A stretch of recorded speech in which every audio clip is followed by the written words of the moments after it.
So today I was riding my bike and I was listening to an interview with a drag queen, and they were talking about drag queen politics, and it was super interesting.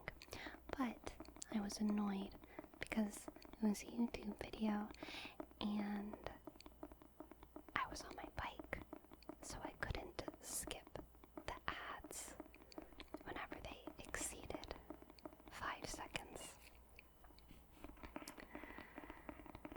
And there was an ad that was incredibly long. Like, it must have been at least 3 minutes, about getting my pet certified as an emotional support animal. And so that is what we're going to talk about tonight. Welcome to the wee hours retinue, where we keep watch over the tingles and we pray for their arrival. I'm not recording this after I recorded other videos like I usually do. I'm just recording this after having gone on a weird bike ride. So, it's still the wee hours for me, and therefore I think it's okay. If we break routine. I'm gonna do a little bit of housekeeping at the end of this video, because I figure the people who are interested will stay, and I don't want to bore all y'all guys with that at the beginning. So anyway, emotional support animals for non-Americans, or just people who don't know. Emotional support animals are different from service animals. Service animals are specifically trained in order to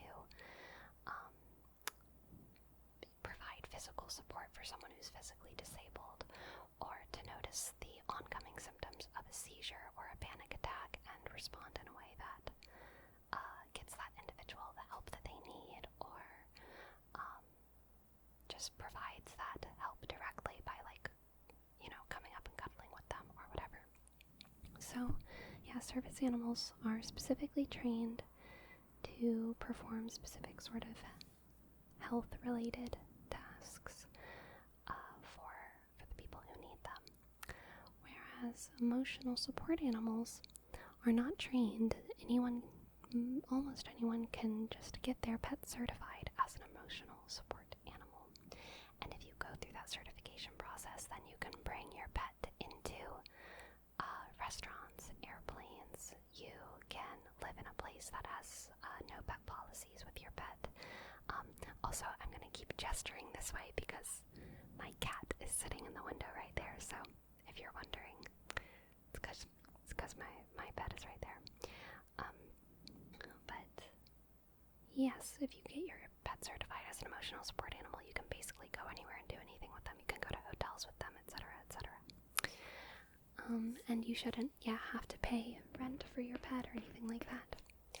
So this ad was going on and on and on and on and on and on about all of the benefits that I personally, as a pet owner, could reap from getting my pet certified as an emotional support animal.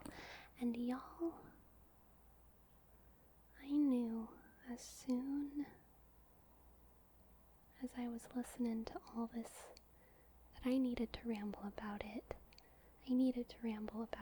I was feeling frustrated at this ad and kind of humored by it as well. I almost wanted to laugh at it a little bit. It woke a sort of nihilism in me that I don't often feel, but when I do, all I can do is just laugh at the madness that we are swimming in. Because the thing with emotional support animals is that I believe,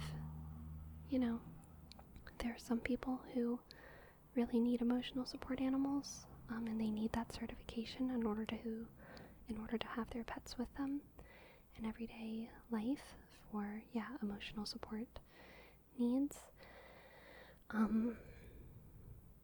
But the fact that this is the way that we've constructed the world to enable that for the people who need it is just really weird, because whenever I think of emotional support, right, when we're talking about support, we're talking about protecting the foundations of something, right? Like, almost everything in our lives is either emotionally supportive or emotionally destabilizing. I think you could even make an argument that something like a therapist would, someone like a therapist, they wouldn't be providing emotional support, they would be providing emotional intervention. They're more destabilizing than supportive. Maybe something like a counselor or a coach could be more supportive, and it also depends on the therapist and the kind of therapy they do, etc., etc. But anyway, like, emotional support is about enabling you to protect the foundations of what you already have, and then emotional destabilization can be positive or negative, but it's more of a shaking of those foundations. And everything in our lives is doing one of those things. It's either destabilizing us emotionally, or it's stabilizing us emotionally. And if you have a pet that's not emotionally supporting you, like, why do you have a pet?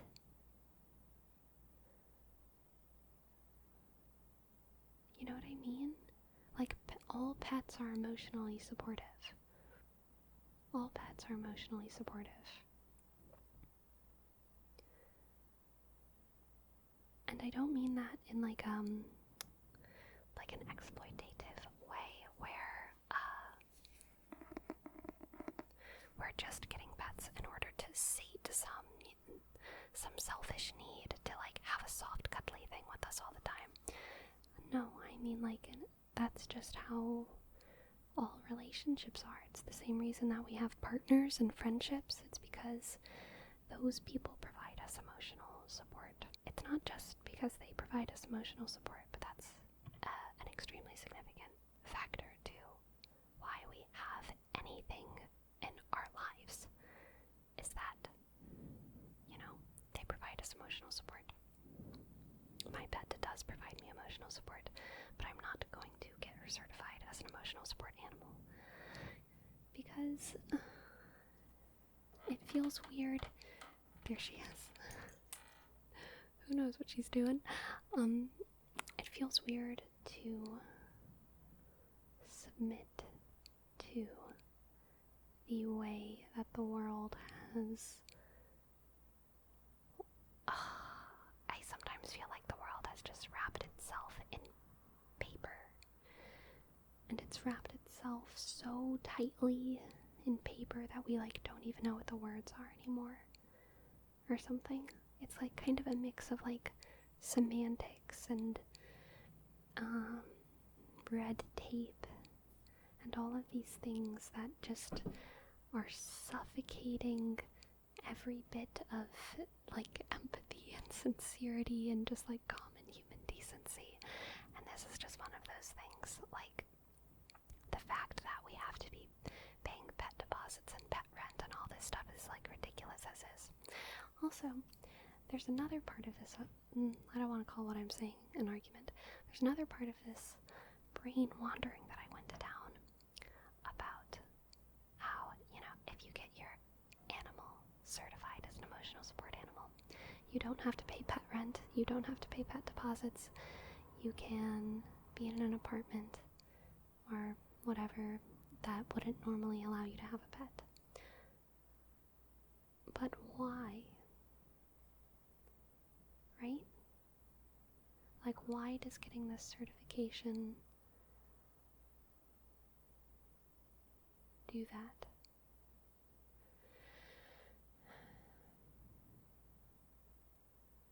So, the logical answer, I guess, is that by jumping through all of these hoops, you prove to a potential landlord that you're like a serious person who does submit to the system. You You are a system simp.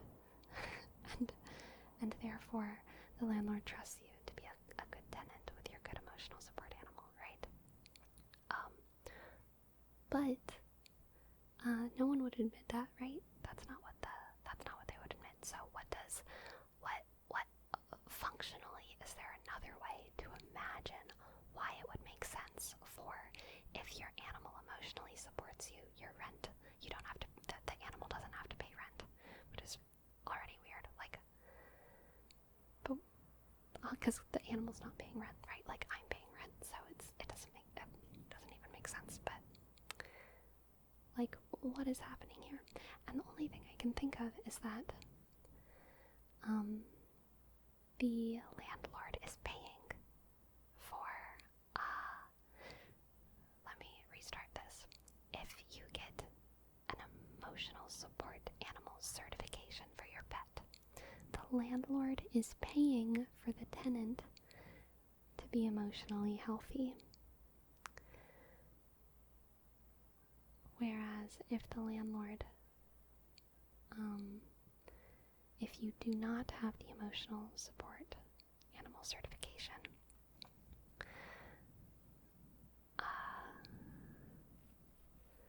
then your landlord is not paying for you to be mentally stable. So why would your landlord care about your emotional well-being? Presumably, they want you to be mentally stable so that you pay your rent on time, you keep your job so that you can pay your rent on time. You're not gonna be quieter because you're not talking to all the ghosts in your room. You're not gonna be scratching on the walls. You're not gonna be peeing on the floor because you're losing your mind, right? So, if you have a pet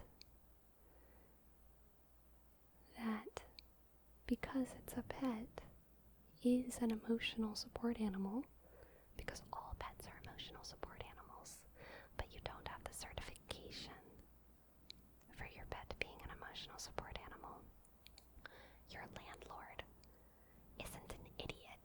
Your landlord knows that you do not have this pet because you hate the pet. The landlord knows, as a human on the human earth, that you probably have this pet because you love this pet, but you don't have that certification, so they're gonna take that pet away.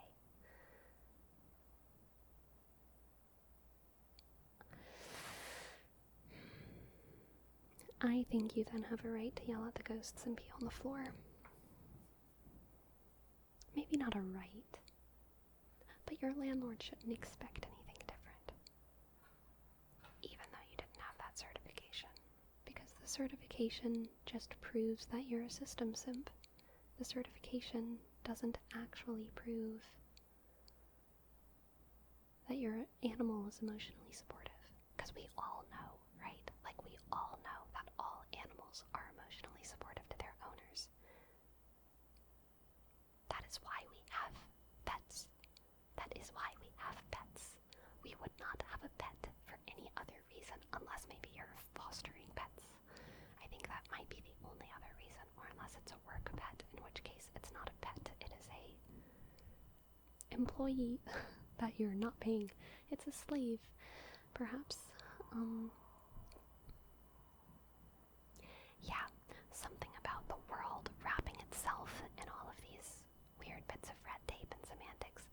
I'm not going to go too deep into it, but it sort of reminds me of something that I was talking about a couple nights ago with one of my friends, about how it really frustrates me when in a debate or in a conversation, wink wink,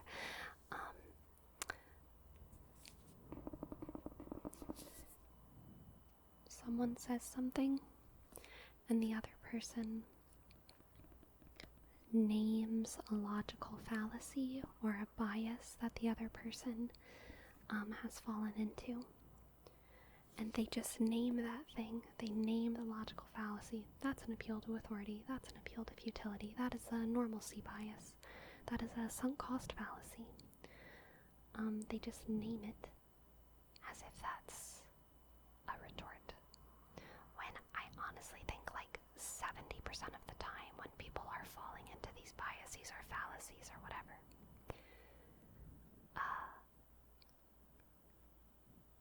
they know what they're doing, but it feels true to them for some reason.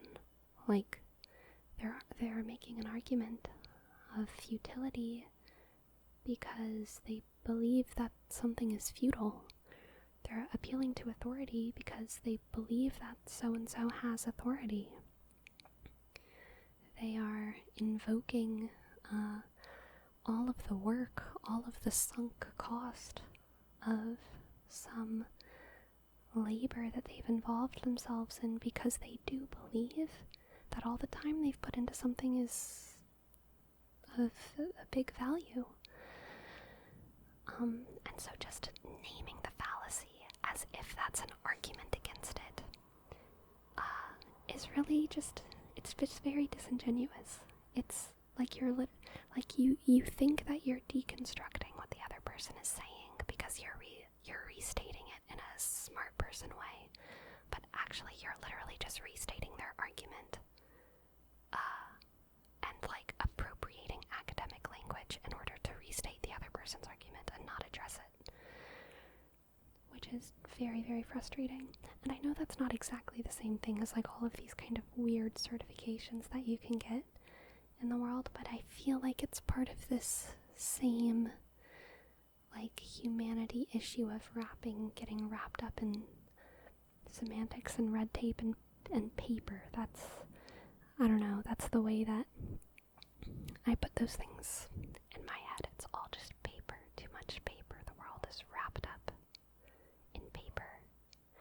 And I've been very sensitive to it lately, like, because it's just been on my mind. It's just been on my mind how much paper the world has wrapped itself up in. So yeah, I'm not against emotional support animals. I'm not against being a system simp. I wish I had the energy to be more of a system simp sometimes, which actually leads us very well into our next little segue. Into our segue into housekeeping. There we go. So, when it comes to schedules on YouTube and on Twitch, I think I've made the personal revelation just within the past 2 days, so I might unreveal myself to this, just depending on which way the wind blows and what I have for breakfast, you never know. But I think I've kind of made the revelation that I think I'm like sabotaging a little bit, like self-sabotaging when it comes to the growth of my channel. I've been growing, especially on Twitch. I mean, I've been growing pretty well, and I really enjoy Twitch. I like it, like I genuinely do. But I think the reason that I'm self-sabotaging is because I feel a lot of pressure to become a full-time streamer, and I don't think that that's what I want to be. And that might change over time, even though I really love it. I think right now a big part of why I love it is because it's a hobby, and because I like to work in the world. It keeps me sane in a lot of ways, to have areas of my life where I don't have agency and where I don't have as much of like a public-facing ego. So yeah, I get a lot of emotional support from having a job where I'm just kind of like doing what I'm told. And I'm afraid that if I become like a full-time streamer, full-time YouTuber, full-time content creator, then I will not have time to engage with that particular kind of emotional support that I need, which is being a good little wage slave. I need that. I need a little bit of wage slavery in my life. So what my solution is for this in the short term at least, is to really relax with the amount of content that I'm producing and my schedule. I feel a lot of pressure to make content for all of you folk, but I think I just need to remind myself that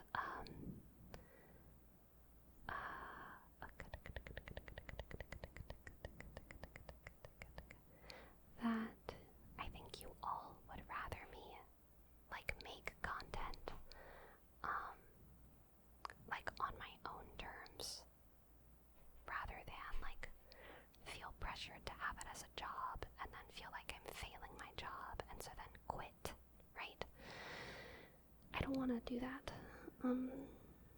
And so I don't want to feel like it's a job, and so I just kind of want to relax a lot with it.